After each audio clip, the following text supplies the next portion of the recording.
सीधा सवाल Sunday special में बात देश की न्यायपालिका की, सत्यमेव जयते की, पैसों की, भ्रष्टाचार की, सरहांद की, बदबू की, और खुलासा होने में 8 दिन लगने की। मैं दिल्ली हाईकोर्ट के एक जज की बात कर रहा हूं। कल भी मैंने कार्यक्रम किया था कि भाई सत्ता के गलियारों में, न्यायपालिका के गलियारों में, संसद में, सड़क पर एक ही चर्चा, ये पैसे मिले हैं क्या?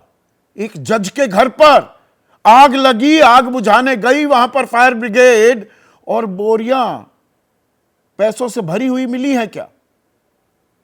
इस बात की तस्दीक ही नहीं हो रही थी। फायर ब्रिगेड के चीफ ने तो यह कह दिया कि नहीं, वहां पर कोई कैश नहीं मिला, पैसा ही नहीं मिला। पुलिस खामोशी, चुप्पी साधे बैठी हुई थी, मुंह पर ताला लगा हुआ था। और दिल्ली हाई कोर्ट से और सुप्रीम कोर्ट से, सर्वोच्च न्यायालय से भी हमें कन्फ्लिक्टिंग व्यूज मिल रहे थे कि भाई जांच हो रही है, जांच तो पहली थी, वो इस मामले से जुड़ी नहीं है, तबादले की बात अभी नहीं है। अदालत जाना बंद कर दिया जज ने। जस्टिस यशवंत वर्मा की मैं बात कर रहा हूं, दिल्ली हाई कोर्ट के जज। और फिर कल सुप्रीम कोर्ट से ही एक प्रेस रिलीज जारी होती है और उसमें वो वीडियो भी, गांधी जी जल रहे हैं, मतलब नोट जल रहे हैं। दमकल कर्मचारी वहां पर यह बात कहते हुए, बाकायदा वीडियो, फोटोग्राफ्स, 5-6 बोरियां नोटों से भरी हुई, जले हुए नोट। अब इसमें एक और कहानी आ गई है, एक और ट्विस्ट आ गया है। अब किसी को यह नहीं पता ये बोरियां कहां गई। भाई ऐसे नोट मिले, वो तो बतौर सबूत मालखाने में होने चाहिए, लेकिन जी किसी ने वहां से हटा दिया। अब वीडियो भी है और जस्टिस यशवंत वर्मा कह रहे हैं हमने तो नहीं हटाए। अब किसने हटाए? सुप्रीम कोर्ट के chief justice Sanjiv Khanna Delhi high court के चीफ जस्टिस के जरिए यशवंत वर्मा से यह सवाल पूछ रहे हैं, भाई किसने उठाए ये नोट? ये तो पुलिस को जब्त कर लेने चाहिए थे ना। अब यहां पर दाल में काला नहीं, पूरी दाल ही काली दिख रही है। और देश के उपराष्ट्रपति अब यह कह रहे हैं कि यह आम आदमी के साथ होता।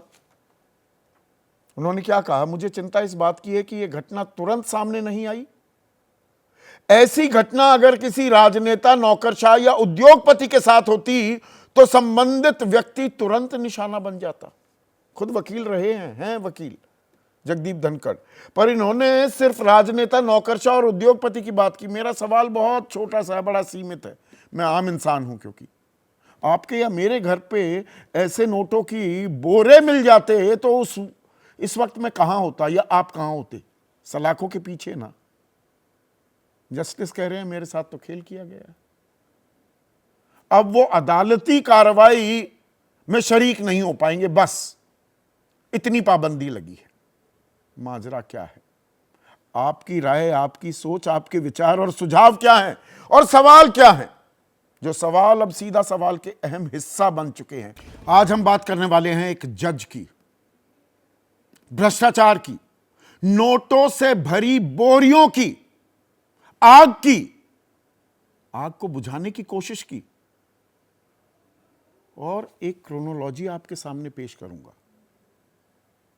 आप भी हक्के बक्के रह जाएंगे। बात कर रहा हूं जस्टिस यशवंत वर्मा के घर लगी आग की।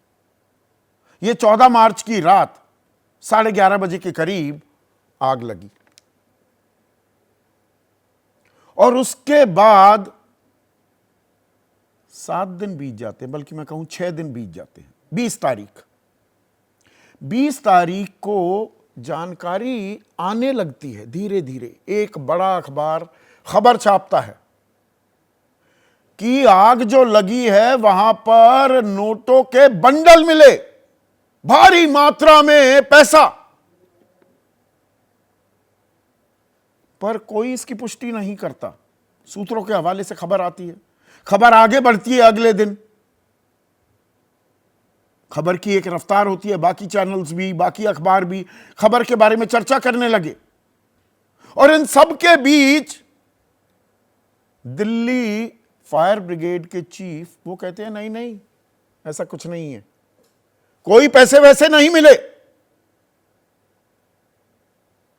पर वो जो धुआं था वो थमने का नाम ही नहीं ले रहा था कि कुछ तो है, दाल में कुछ ना कुछ काला तो है। इसके कयास लगाए जाने लगे। अदालत में आना बंद कर दिया जस्टिस यशवंत वर्मा ने। फिर खबरें आने लगी कि सुप्रीम कोर्ट ने उनके तबादले के निर्देश जारी कर दिए हैं। इलाहाबाद हाई कोर्ट की बार एसोसिएशन कहने लगी हम कूड़ा थोड़ा है कि किसी भी भ्रष्ट जज को आप हमारे ऊपर थोप दें। वो अपना एक स्टैंड लेकर खड़े हो गए। सुप्रीम कोर्ट ने कहा नहीं, ये सारी खबरें भ्रामक हैं और ये जांच तो किसी और वजह के चलते चल रही थी, उनसे जो सवाल जवाब हो रहे हैं। ये कल तक की बात थी, कल शाम तक जब मैं कार्यक्रम कर रहा था, इसी पर कार्यक्रम किया था मैंने, क्योंकि कुछ बातें गले से उतरने लायक लग ही नहीं रही थी। और ये पहला सवाल मैंने one of the finest police officers the country has had, Uttar Pradesh के डीजीपी रह चुके हैं विक्रम सिंह से कल पूछा भी था। इनकंसिस्टेंसी इतनी है। तो देर शाम सुप्रीम कोर्ट की तरफ से एक प्रेस रिलीज सामने आती है। प्रेस रिलीज में कहा जाता है कि भाई एक 3 सदस्यीय कमेटी बना रहे हैं इस मामले की जांच के लिए। जांच पूरी होने तक जस्टिस यशवंत वर्मा को कोई काम नहीं दिया जाएगा। वो फोन से चैट मैसेजेस नहीं हटाएंगे। 6 महीने का कॉल रिकॉर्ड भी निकाला जाए और स्टाफ के भी कॉल रिकॉर्ड निकाले जाएं और इन्हें सार्वजनिक भी किया जाएगा। लेकिन उससे बड़ी बात सुप्रीम कोर्ट ने क्या कही इस रिलीज में, 3 सदस्यों की एक कमेटी बनाई गई कि भाई मामले की जांच करने की जरूरत है। यह बहुत ही गंभीर, बहुत ही संगीन मामला है। चीफ जस्टिस शील नागू, पंजाब हरियाणा हाई कोर्ट के chief justice, Himachal high court के चीफ जस्टिस जीएस संधावालिया और कर्नाटक हाई कोर्ट की जस्टिस अनु शिवरामन, यह कमेटी बना दी गई। अब काम नहीं करेंगे, अदालत नहीं आ सकते। जस्टिस यशवंत वर्मा, बहुत अच्छी बात है, पर ये कमेटी कितने दिनों में अपनी जांच मुकम्मल करेगी, यह बताना भूल गया सुप्रीम कोर्ट। तो 1.5 महीना भी लग सकता है, 1.5 साल भी लग सकता है, 5 साल भी लग सकते हैं। तब तक हम भूल जाएंगे, थोड़ा हिंदू मुसलमान और हो जाएगा देश में, उधर ध्यान चला जाएगा। यहां पर सवाल भी पूछे गए, अंदर खाने बहुत कुछ चल रहा था। अब मैं आपको एक वीडियो दिखाने वाला हूं। यहां और ताज्जुब की बात है, हास्यास्पद भी लगेगा और संदेहास्पद भी। मेरे शब्द नहीं, कल ये विक्रम सिंह जी ने इन 2 शब्दों का इस्तेमाल किया था। ये पहले वीडियो देखिए जो कल देर रात सार्वजनिक हुआ। पहले वीडियो देखिए। दिमाग लग रही भाई मालिया, दिमाग लग रही भाई मालिया, दिमाग लग रही भाई। ही में आग लग रही है भाई, और आप वर्दी देख सकते हैं, ये दमकल कर्मचारी हैं और वहां 5-6 बोरियां नोटों से भरी हुई, उनमें आग लगी हुई है। क्लियर एविडेंस, इसमें कौन सी शको शुबा की बात हो जाती है। पैसे तो मिले ना, और ये 14 तारीख 11:30 बजे की बात है। तो ये 22 तारीख यानी कि कल देर रात सार्वजनिक क्यों होते हैं, और क्यों कह रहे थे फायर चीफ कि वहां तो पैसे ही नहीं मिले। अब इसमें एक और खास बात,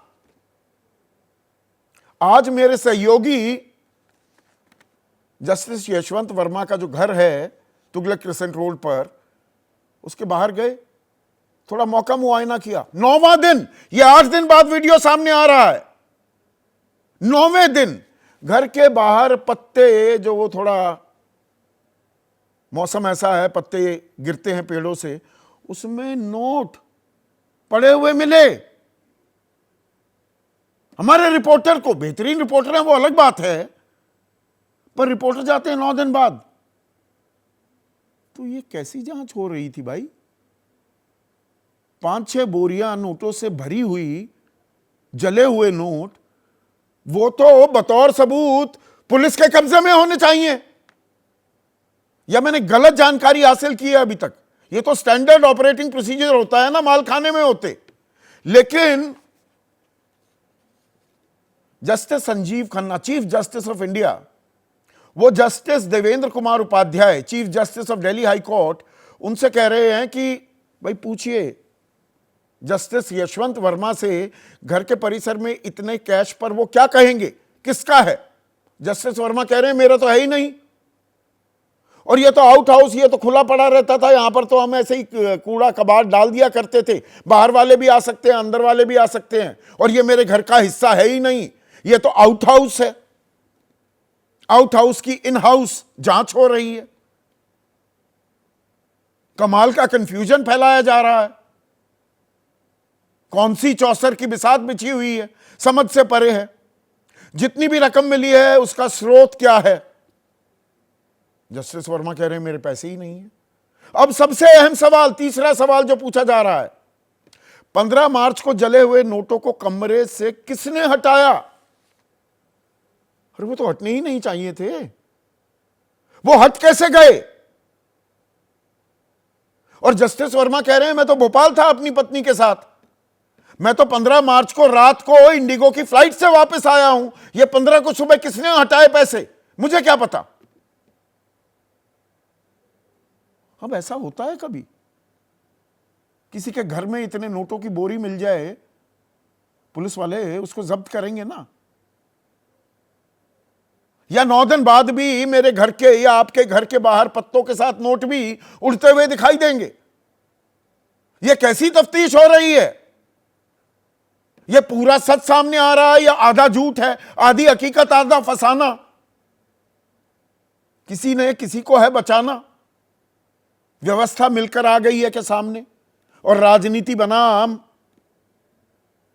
लेजिस्लेचर वर्सेस जुडिशरी भी हो रहा है क्या? क्योंकि दुनिया भर के बयान आ रहे हैं। मैंने जगदीप धनखड़ साहब का, देश के उपराष्ट्रपति का बयान तो सुनवाया। संजय सिंह, आम आदमी पार्टी के वरिष्ठ नेता हैं, सांसद हैं, वो कह रहे हैं ये नोट नहीं जले, न्यायपालिका की विश्वसनीयता जली। संजय राउत, शिवसेना के बड़े नेता, वो कह रहे हैं 15-20 करोड़ कैश मिला, जलाने की कोशिश की गई, ये सब मोदी सरकार में हो रहा है। अर्जुन राम मेघवाल, केंद्रीय कानून मंत्री हैं, वो कह रहे हैं जांच कमेटी बना दी है, रिपोर्ट आने दीजिए। अच्छा, आम आदमी के लिए यही कानून है क्या? मेरे घर में भी ये पैसे मिल जाएं तो जांच बनेगी, बस मैं ऑफिस नहीं आ पाऊंगा या एंकरिंग नहीं कर पाऊंगा और मेरे कॉल रिकॉर्ड मांग लिए जाएंगे। किस बात की पर्दादारी हो रही है? उज्जवल निकम, बड़े वकील हैं, वो कह रहे हैं सिर्फ ट्रांसफर, सस्पेंड या टर्मिनेशन से नहीं चलता है, इसमें आपराधिक प्रक्रिया भी हो सकती है। He is hitting the nail on the head. Priyanka Chaturvedi, Shiv Sena की नेता हैं, राज्यसभा सांसद हैं, कह रही हैं अगर आम आदमी के पास इतना कैश मिलता तो अब तक सीबीआई, ईडी पहुंच चुकी होती। तो ये हो क्या रहा है, इसी पर आज हम चर्चा करने वाले हैं। ऐसे में आज का सीधा सवाल, जज के घर कैश का ढेर, खुलासे में इतनी देर, अनहर्ड ऑफ है ये। और पुलिस के पास सबूत थे तो क्यों छुपा रही थी भाई? चुप क्यों बैठी हुई थी? या सबूत मिटाने के निर्देश भी दिए गए? अब कयासबाजी ये भी हो रही है कि ये सारे वीडियो डिलीट कर दो, पर वीडियो वायरल हो गए थे, कुछ लोगों तक पहुंच गए, तो वो सबूत मिटाने की प्रक्रिया मुकम्मल अंजाम तक नहीं पहुंच सकी, वरना सब कुछ क्या दबा दिया जाता। और फोटो, वीडियो, सबूत, पूरा सच या आधा झूठ? सच आएगा भी क्या सामने? और आना चाहिए। ये न्यायपालिका की साख, उसके भरोसे, उसके इकबाल का सवाल है। चर्चा में आज मेरे साथ देश के दो बड़े जजेस, justice SN. Dhingra Delhi high court के जज रह चुके हैं, justice Satish Chandra Allahabad high court के जज रह चुके हैं, कल भी मेरे कार्यक्रम में थे। के मनन देश के नामचीन वकीलों में से एक, कल भी कार्यक्रम में थे, आज भी हैं। साथ ही साथ सुप्रीम कोर्ट के एक और बड़े वकील संजय चड्डा मेरे साथ हैं। वरिष्ठ पत्रकार और सत्यहिंदी.com नाम का डिजिटल प्लेटफॉर्म चलाते हैं आशुतोष, और परिचय मैं पहले ही दे चुका हूं, इनका जिक्र किया, DGP Vikram Singh, one of the finest police officers we've had, मेरे साथ हैं। और